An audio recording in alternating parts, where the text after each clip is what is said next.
ፍቅረኛሞች ናችሁ ሳላችሁ የባለቤትዎን ባህሪ ብቻ ሳይሆን የቤተሰቦቻቸውን አጠቃላይ ዝንባሌና የዕለት ተዕለት አካሄድ በደንብ አጥንተዋል? ብዙዎቻችን ትዳር ከመመስረታችን በፊት አጋራችን ብቻ እናያለን።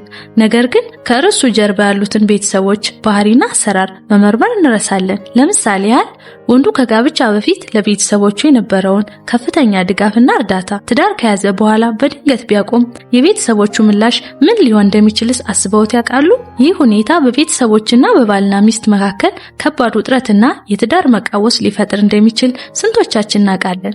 ዛሬ በዚህ ቪዲዮ ከጋብቻ በፊት የቤተሰብን ባህሪ ማጥናት ስንዘናጋ ትዳር ውስጥ ሲገባ የሚፈጠረውን ከባድ ችግር እና ይህን አስቀድሞ መከላከል የሚቻልባቸውን 3 ወርቃማና ጠቃሚ መፍትሄዎችን ይዤላችሁ መጥቻለሁ። እስከ መጨረሻው አብራችሁን ቆዩ። ይህ የሚሆነው እንዴት መሰላችሁ?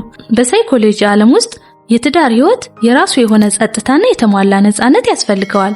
ወንዱ ከቤተሰቦቹ ጋር የነበረውን ግንኙነት በጤናማ ሁኔታ ካልተቀመጠ ትዳር ከያዘ በኋላ የሚደረጉ ማስተካከያዎች ቤተሰቦቹን ሊያስቆጣቸው ይችላል። በፊት አዘውትሮ የሚያደርጋቸው የገንዘብ ሆነ የጉልበት እርዳታዎች በትዳር ምክንያት መቀነስ ሲጀምሩ ቤተሰቦቹ ልጃችን ለወጠችው በማለት በግንኙነታቸው ውስጥ ጣልቃ መግባታቸውን ይጀምራሉ።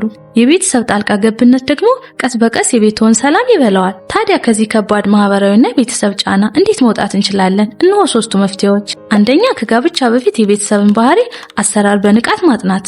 አጋርዎ ለቤተሰቦቹ ያለውን አመለካከት እና ቤተሰቦቹ በእርሱ ላይ ያሉትን ጥገኝነት ምን ያህል እንደሆነ አስቀድሞ ማወቁ ነገ በትዳር ውስጥ ከሚፈጠረው ድንገተኛ ግጭት ይጠብቅዎታል። ሁለተኛ፣ ከጋብቻ በፊት ግልጽ የሆኑ ደንበሮችን እና ደንቦችን ማስቀመጥ። ወንዱ ከቤተሰቦቹ ጋር ለሚኖረው ግንኙነት ጤናማ ወሰን ማበጀት አለበት። ትዳር ከያዘ በኋላ ኃላፊነቱን ወደ አዲሱ ቤቱ እንደሚቀይር ቤተሰቦቹን ቀስ በቀስ እንዲረዱት ማድረግም ጥበብ ነው። ሶስተኛ፣ የትዳርን ማዕድ ከማንም በላይ ከፍ አድርጎ መጠበቅ። በቤተሰብና በትዳር መካከል ሚዛን መደፍረስ ሲጀምር ባልና ሚስት በመመካከር የቤታቸውን ሰላም አስቀድመው ማስከበር ይኖርባቸዋል። የትዳር ህይወት የራሱ ቅድሚያ የሚሰጠው ማዕከል ነው። ትዳር የሁለት ሰዎች ጥምረት ብቻ ሳይሆን የሁለት ቤተሰቦች ጤናማ ግንኙነት ማዕቀፍ ጭምር ነው። ዛሬ ከዚህ ቪዲዮ ምን አገኛችሁ? እስኪ በኮሜንት ንገሩኝ። ከትዳር በፊት የቤተሰቦችን ባህሪ ማጥናት ምን ያህል አስፈላጊ ነው ብላችሁ ታስባላችሁ? አእምሮን የሚያነቁ አዳዲስ የስነ ልቦና ትምህርቶችን በየቀኑ ለማግኘት ንቁ አእምሮን አሁኑን ሰብስክራይብ ያድርጉ።